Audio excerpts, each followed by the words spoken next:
Hey everyone, मेरा नाम है रेणु कौशिक। तो गाइज़, कैसे हैं आप सब? आई होप आप सब बहुत अच्छे होंगे। तो गाइज़, अब जैसा कि आप सभी जानते हैं, अभी मैंने आपको एक एक्ट कराया था जिसका नाम क्या था, आपका LLP एक्ट 2008 मैंने कराया था आप सभी को। तो आज हम बात करते हैं किसकी? आज हम बात करेंगे आपके PYQs की। LLP एक्ट जो मैंने कराया था उसके मैं क्या करा रही हूँ आपको, 2022 से लेकर के 2024 तक के मैं आपको PYQ कराने वाली हूँ। तो सबसे पहले स्टार्ट करते हैं। सबसे पहला क्वेश्चन, ठीक है। ये जितने भी PYQs हैं वो सारे के सारे बहुत इंपॉर्टेंट हैं। आपको ये पता चल जाएगा कि कौन से टॉपिक से कितनी वेटेज है और आपको कौन से टॉपिक पर ज़्यादा कंसर्न करने की ज़रूरत है।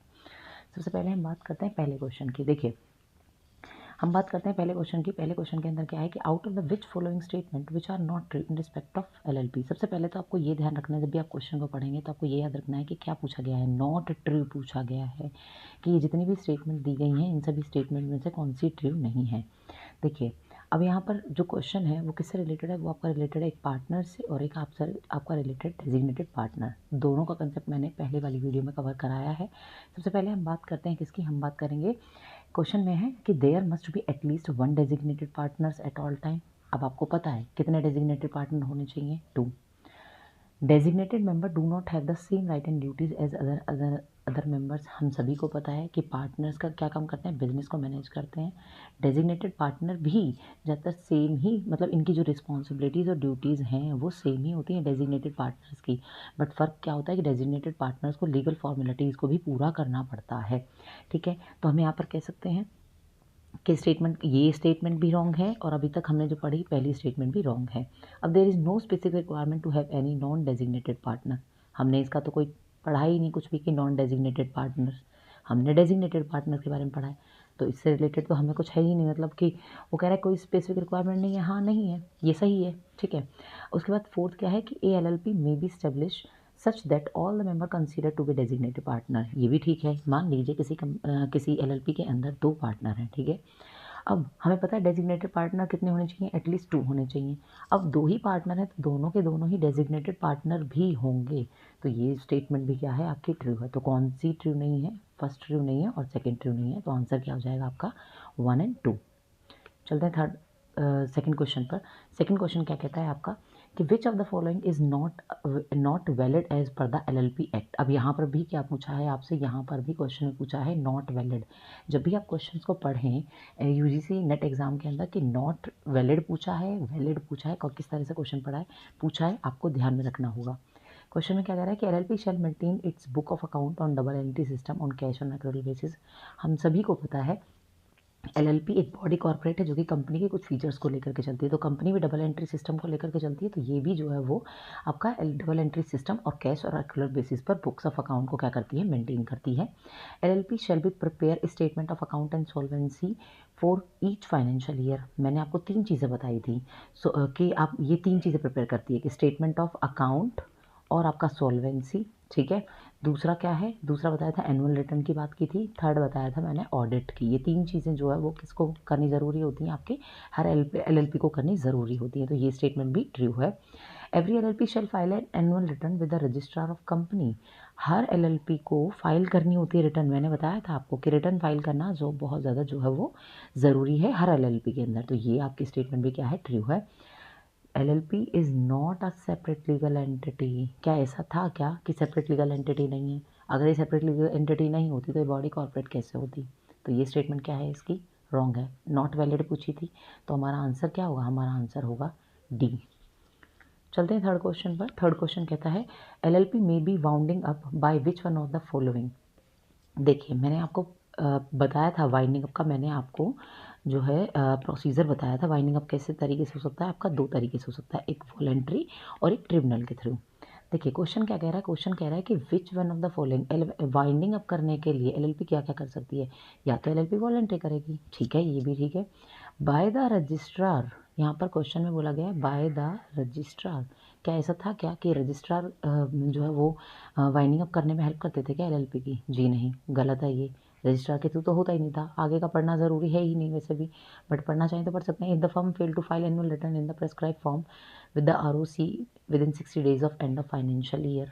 लेकिन रजिस्ट्रार के थ्रू थोड़ी होता था। ट्रिब्यूनल किसके किसके थ्रू होता था? तो वॉलंटरी होगा या फिर ट्रिब्यूनल के थ्रू होगा। By the tribunal establish under the companies act 2013। क्या ट्रिब्यूनल के अंदर था? ये भी ठीक है। अब D पढ़ते हैं। डी कह रहा है ईदर वॉलेंट्री और by the tribunal establish under companies act 2013। तो बेस्ट क्या है, बेस्ट है हमारी डी स्टेटमेंट। तो इसीलिए जो आंसर होगा, आंसर क्या होगा, आंसर होगा आपका डी स्टेटमेंट आंसर है। चलते हैं नेक्स्ट क्वेश्चन पे।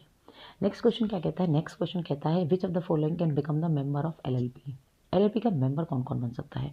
मैंने आपको बताया था कि एलएलपी क्या है, एलएलपी जो है वो क्या है, एक बॉडी कॉर्पोरेट है। और बॉडी कॉर्पोरेट जो है वो कोई भी, एलएलपी कौन कौन बन सकता है, एलएलपी बन सकता है कोई भी रेजिडेंशियल, लेकिन वो क्या होना चाहिए, आपका इंडियन रेजिडेंट होना चाहिए। कोई भी एलएलपी, ठीक है, कोई भी फॉरेन एलएलपी, लेकिन फॉरेन एलएलपी कौन सी, जिसका इनकॉर्पोरेशन रजिस्ट्रेशन, ठीक है, वो सभी कहाँ हुआ हो, आउटसाइड इंडिया बेशक, लेकिन उसका प्लेस ऑफ बिजनेस कहाँ हो, इंडिया के अंदर हो, तो वह एलएलपी बन सकती है।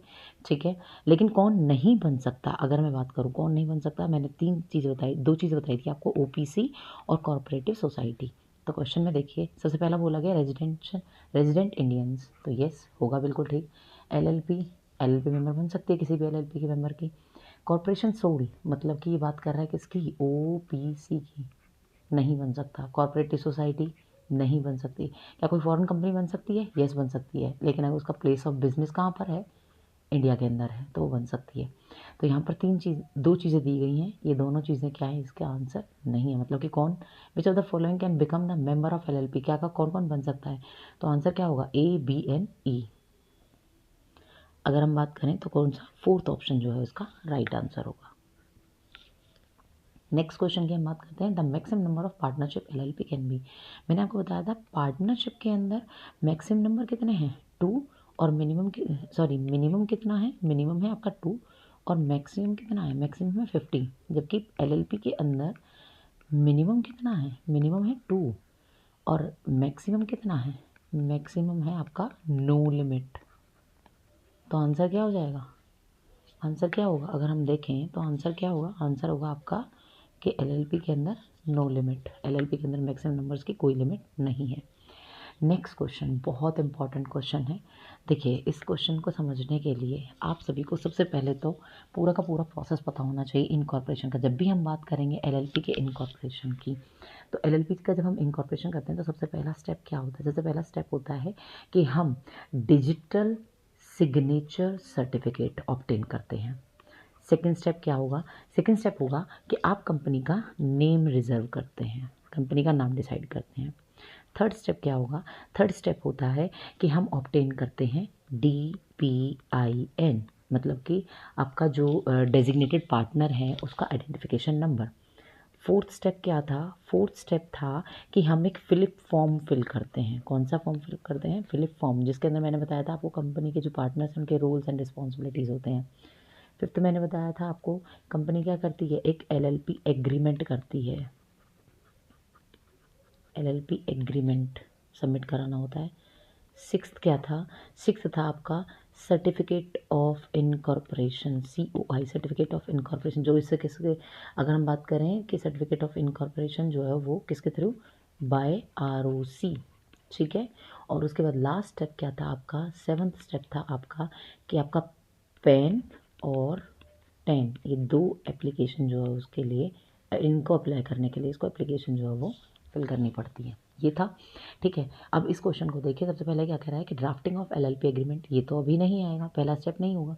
Deciding the partner and designated partner, definitely सबसे पहले हम क्या करेंगे, डिसाइड करेंगे पार्टनर्स और डेजिग्नेटेड पार्टनर को, तो पहला तो ये हो गया। दूसरा, electronic form of document with ROC in issuing of certificate, ये तो हमारा कहाँ था, इशूइंग ऑफ सर्टिफिकेट, ये कहाँ था, ये तो हमारे 6 पे था, ये नहीं आएगा पहले। Checking the name of availability, ये भी है। एक है obtaining DPIN, digital signature certificate. देखिए, सबसे पहले DCS हम लेते थे, DSC लेते थे, फिर हम DPIN, ठीक है। तो सबसे पहला क्या होगा, सबसे पहला तो होगा कि हम डिसाइड करेंगे कंपनी के पार्टनर और डेजिग्नेटेड पार्टनर, फिर हम ऑब्टेन करेंगे DPIN और डिजिटल सिग्नेचर। ऑप्शन में देखिए, सबसे पहला है B, देन है आपका E, फिर उसके बाद है D, मतलब कि अब कंपनी का हम नाम डिसाइड करेंगे, ठीक है। Checking the availability of name, कि नेम क्या होगा।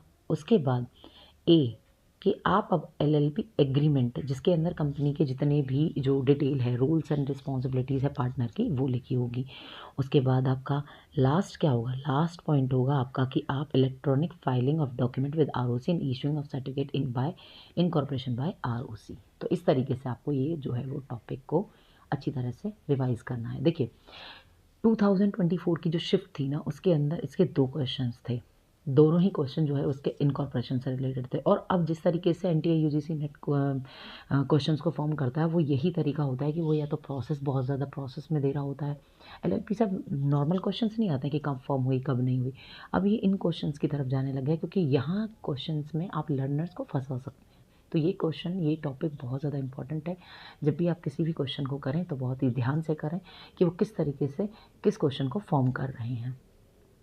So thank you so much guys, बहुत बहुत शुक्रिया आप सभी का। आप सभी ने इतना ज़्यादा जो प्यार दिया है, इतने ज़्यादा जो अच्छे अच्छे कमेंट्स मेरी वीडियोज़ पर किए हैं। आई होप कि ये वीडियोज़ भी आपको उसी तरह से जो है पसंद आएंगे। Thank you so much.